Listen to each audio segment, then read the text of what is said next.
You ask Tiger to solve. This deals with linear equations with one unknown. The final result is y equals -5. Let's solve it step by step.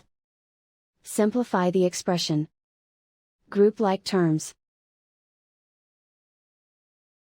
Simplify the arithmetic. Group all constants on the right side of the equation. Add 11 to both sides. Simplify the arithmetic.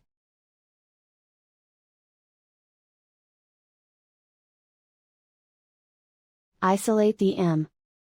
Divide both sides by -6. Cancel out the negatives.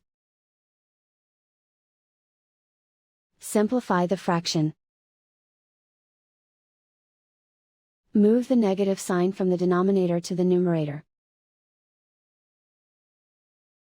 Find the greatest common factor of the numerator and denominator. Factor out and cancel the greatest common factor.